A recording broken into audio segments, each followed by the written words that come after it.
Hey ya people out there, welcome back to my channel. आज मैं बहुत लंबे समय बाद यानी ऑलमोस्ट 2.5 महीने बाद आपके साथ में एक व्लॉग शेयर कर रही हूँ।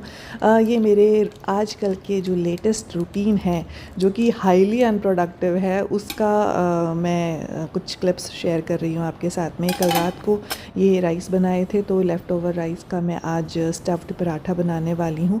अरे कहना क्या चाहते हो? एंड मीनवाइल आजकल मैं प्लानिंग करके तो चलती नहीं हूँ, जो समझ में आता है पूरे 24 घंटे में कम से कम 10 मिनट मैं रूटीन क्लीनिंग में लगा लेती हूँ। तो आज मैंने डिसाइड किया है कि मैं ये क्रॉकरी कैबिनेट जो है इसे साफ़ करने वाली हूँ।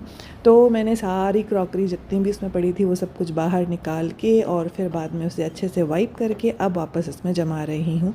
क्या बात है सर, क्या बात है सर। शादी के अंदर जो नीयत की बात हो रही थी आज के टाइटल में वो यही थी कि नीयत मूवी देखी थी मैंने अमेज़ॉन प्राइम पे। तो प्राइम पे ये मूवी है विद्या बालन की। हालांकि लॉन्ग बैक जुलाई में ये रिलीज़ हुई थी थिएटर्स में, बट प्राइम पे अभी आई है। थिएटर्स में जाने का आजकल टाइम मैनेज नहीं हो पाता, तो बस वेट करती हूँ कि OTT पे कोई ना कोई मूवी आ जाए और हम लोग घर बैठे उसे आराम से इंजॉय कर सके। तो यस, मैं बात कर रही थी एक सस्पेंस मर्डर मिस्ट्री की जो कि विद्या बालन की है और मल्टी स्टारर है।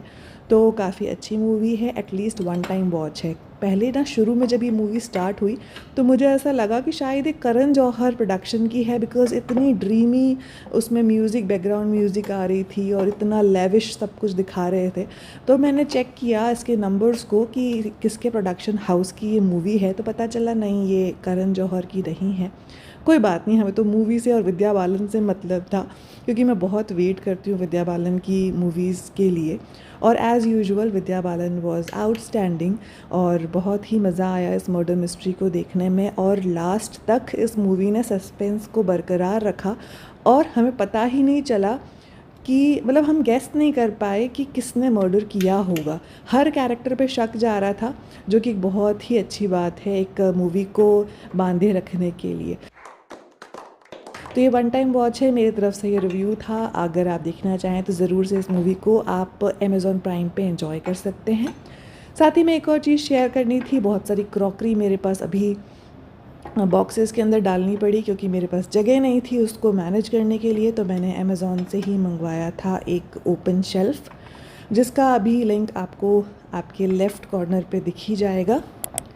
तो इसे मैंने मंगवाया है क्योंकि मुझे ऐसा लग रहा था कि शायद मुझे कुछ और शेल्व्स या कैबिनेट्स की ज़रूरत पड़ेगी मेरी सारी क्रॉकरी अरेंज करने के लिए। तो इस वजह से अब ये आज डिलीवर होने वाला है, तो मैं बेताबी से इंतज़ार कर रही हूँ इस चीज़ का। हालांकि आज ही सुबह नोटिफिकेशन रिसीव हुआ था कि ये आउट फॉर डिलीवरी है, बट 9 PM तक मुझे वेट करना पड़ेगा। एनी टाइम मुझे ये रिसीव हो सकता है।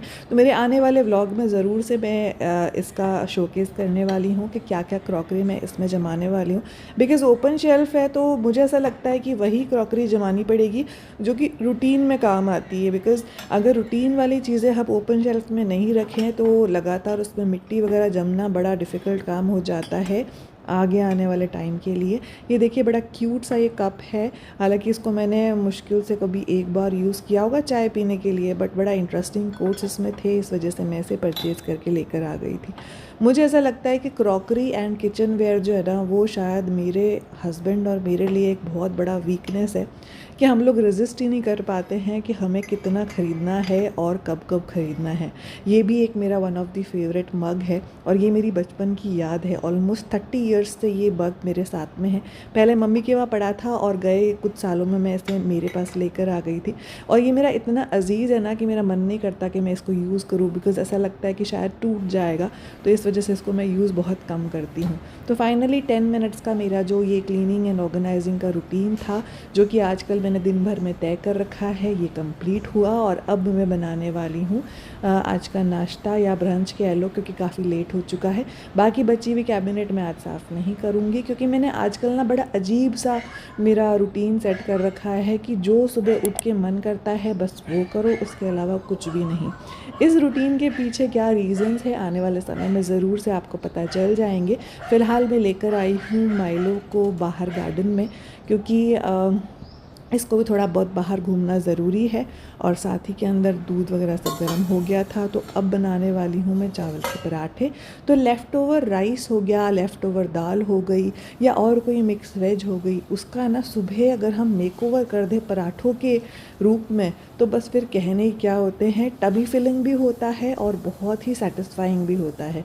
तो इसी वजह से मैंने आज ये तय किया था कि कल रात को जो मैंने नमकीन चावल यानी कि तारी बनाई थी, उसका मैं आज स्टफ्ड राइस पराठा बनाने वाली हूँ। तो बस ये पराठे के अंदर थोड़ा सा नमक और मिर्ची मैंने अपने पैलेट के अकॉर्डिंग एडजस्ट करी, और उसके बाद में ये जो बने हुए चावल हैं इसकी मैं स्टफिंग करके और पराठा बेल दूंगी, और क्रिस्पी करारा सा जो पराठा है वो हम लोग सॉस और चाय के साथ में इंजॉय करने वाले हैं। वैसे तो इसे ना कैरी के अचार के साथ या फिर धनिए की चटनी के साथ खाएं ना तो बहुत ही अच्छा लगता है, बट अभी मेरे पास जो अवेलेबल था उसके अकॉर्डिंग मैं चाय बनाने वाली हूँ, और साथ ही के अंदर इसको सॉस के साथ में मैं खाने वाली हूँ। तो आज हमारा ये बड़ा लेट सा ब्रेकफास्ट यानी कि ब्रंच जो है वो यही था, और यहीं तक था मेरा व्लॉग भी।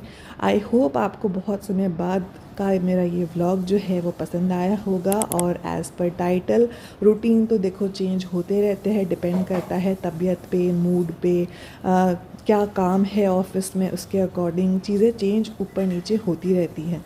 तो बस जो चल रहा है उसे अच्छे से मैनेज करके अपने 24 आवर्स को जिस भी तरह से आप मैनेज कर सकते हैं वो मैनेज कीजिए, और बड़े खुश रहिए जिस तरह से ये माइलो बिल्कुल खुश होकर और अच्छे से नींद में सो रहा है। तो बस यही था मेरा आज का मॉर्निंग रूटीन ब्लॉग आपके साथ शेयर करने को, और हम लोग बड़े टेस्टी से ये पराठे अब एंजॉय करेंगे। मैं मिलती हूँ फिर से आपके साथ एक नए व्लॉग को लेके, एंड डेफिनेटली उस व्लॉग के अंदर जो मेरी ओपन शेल्फ एंड नई क्रॉकरी है उसका ज़िक्र ज़रूर होगा।